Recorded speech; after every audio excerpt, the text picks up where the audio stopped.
mong tubig? Oh, ayan! Ma'am! Ma'am! Ano pa bang ginagawa ninyo? Eh, yan yung gusto niya, di ba? Tubig.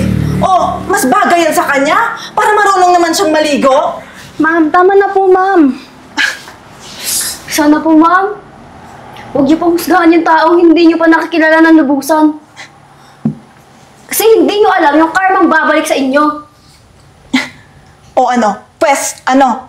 Ano? Ha? Anong gagawin mo?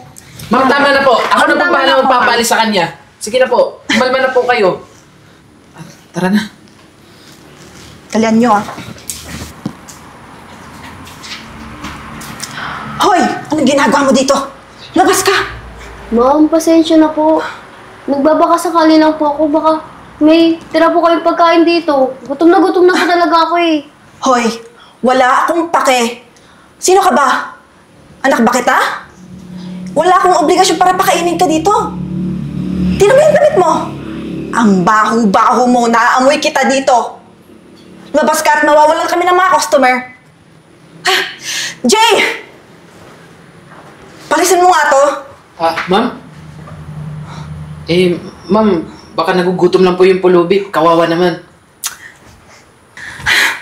Ay, naku, Jay. Anong pake ko kung gutom yan? Kung gutom siya, magtrabaho siya. Hindi nga mamulubi siya dito. Ma'am, ganito na lang po. Ako na lang po magbabayad sa kakainin niya. Kahit ikaltas niyo po sa sweldo ko. Kakaltasin ko? Eh, palayasin na kaya kita para palayas na kayo maging pulubi. Tingin mo ba kaya yung minimum wage mo para sa isang meal dito sa restaurant? Ma'am, pasensya na po. Concern lang po kasi ako sa pulubi. Naawa kasi ako eh. Wala akong pake, Jay. Isipin mo yung restaurant natin. Tingnan mo siya. Hindi siya nararapat dito. Isipin mo yung mga customers natin. Wala akong pake. Paalisin mo na yan. Wait lang. Tubig. Sige, Shai. Ibigay mo yan sa kanya at sabay kayong lalabas. Gusto mong tubig? Oh, ayan! Ma'am! Ma'am! Ano pa bang ginagawa ninyo? Eh, yan yung gusto niya, di ba? Tubig. Oh, mas bagay yan sa kanya. Para marunong naman siyang maligo. Ma'am, tama na po, ma'am. Sana po, ma'am. Huwag niyo pong husgahan yung taong hindi niyo pa nakikilala ng lubusan. Kasi hindi niyo alam yung karmang babalik sa inyo. O ano? Pwes, ano? Ano? Ha? Anong gagawin mo? Ma'am, tama na po. Ako na po Tama bahala na po, magpapalis sa kanya. Sige na po. Kumalma na po kayo. Tara na. Kalian nyo, ah. O, ikaw, anong ginagawa mo dito? Trabaho ka na.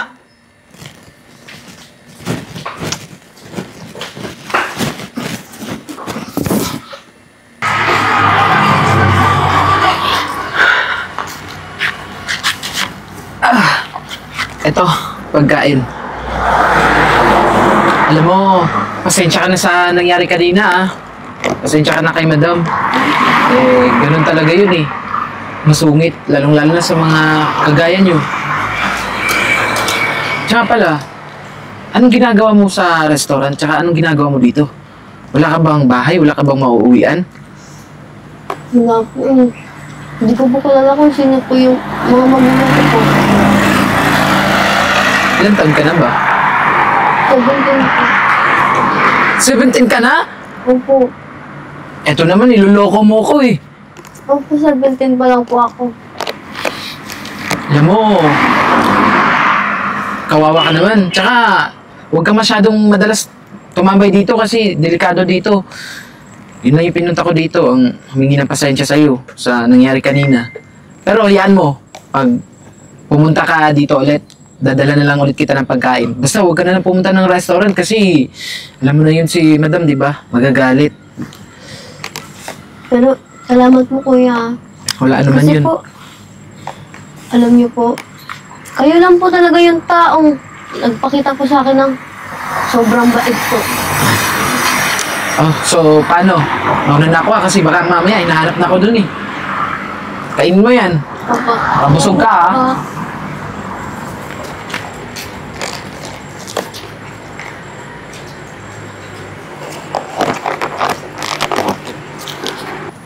O sige, siguro mga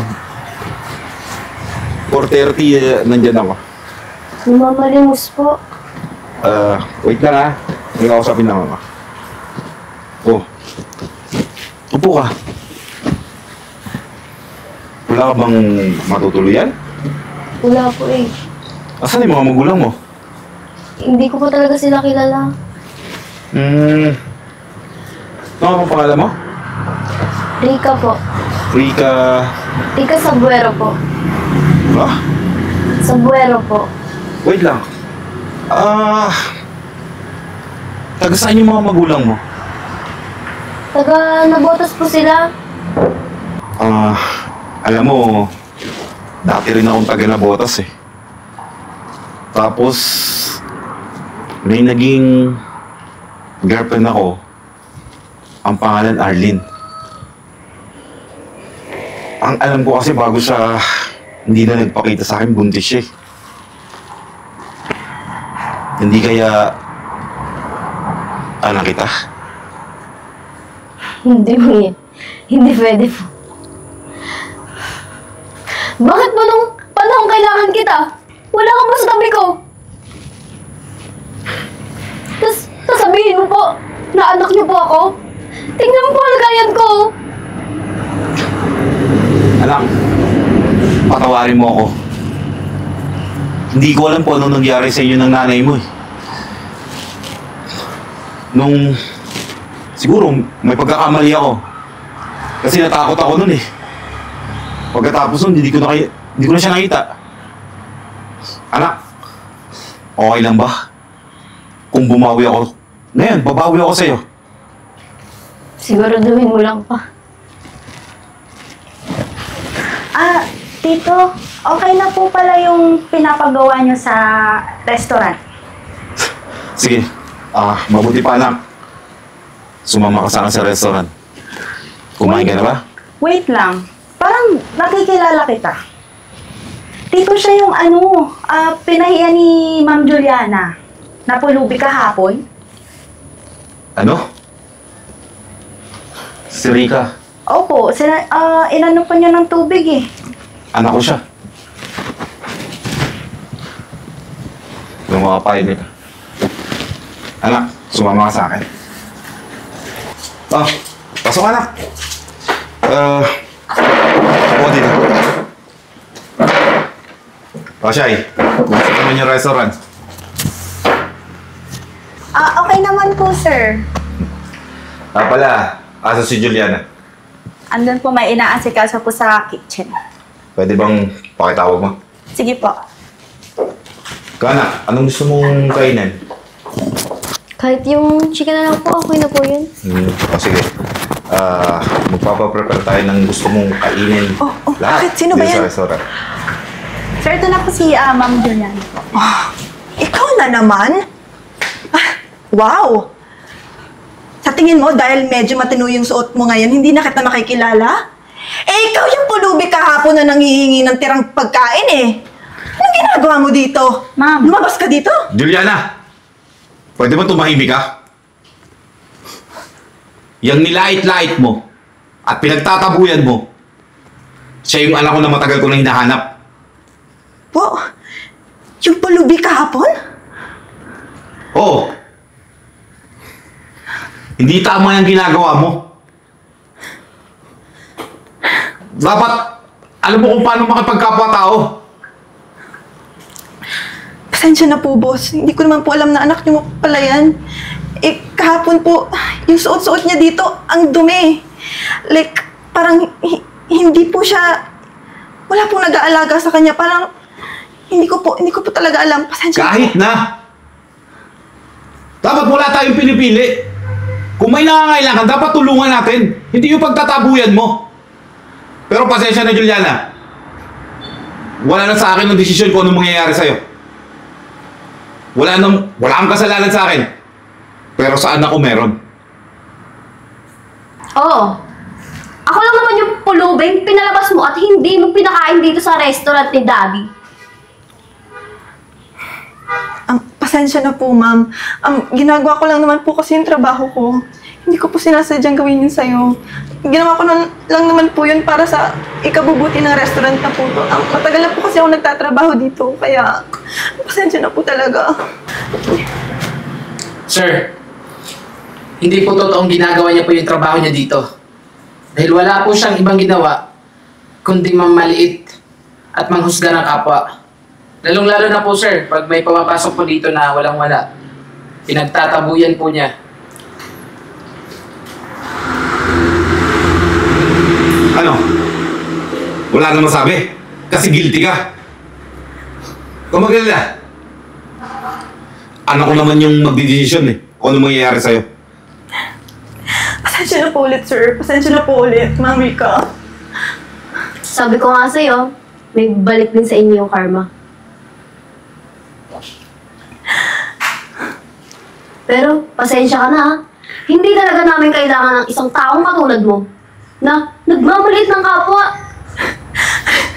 Pasensya na po talaga, Miss Rika. Kailangan ko po kasi talaga yung trabaho na to. May pinapakain pa po ako ng kapatid sa gagawin ko po yung kahit ano man pong gusto nyo.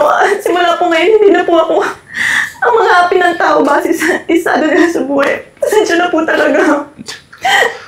Huwag niyo po ako tanggalin. Pasensya ka na. Pero, makakaalis ka na.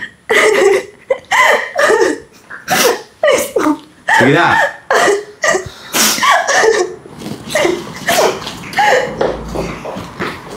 Ajay, kubo ka anak. Sige na. Kubo ka. Pwede bang pakihanda mo yung anak ko ng masasarap na pagkain? Lahat ng masasarap na pagkain dito gusto ko matikman ng anak ko. Grabe sir, hindi po ako makapaniwala na anak niyo po pala si Rika. Eh, dati lang kasi pumapasok siya dito, humingi ng pagkain eh. Alam mo, iba talaga yung tadhana eh. Iba siyang gumalaw. Kalahin mong dito ko matatagpuan yung anak ko. Pero dad, si Jay po, siya po yung taong isa po sa pinaka-mabuti pong tao na tumulong po sa akin. Siya po yung nagbibigay po sa akin ng pagkain dito. Talaga? Total naman, wala na tayong manager sa ngayon. So, sa tingin ko, deserve mo Jay yung pagiging manager. Talaga sir? Naku sir, maraming salamat po sir.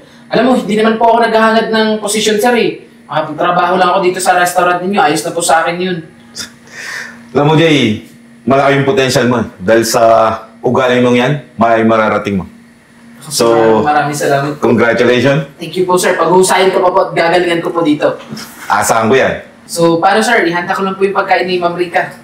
Sige, salamat. Ihanda ko lang yung pagkain ni Ma'am ha. Salamat. Cute mo talaga Ma'am. Thank you po.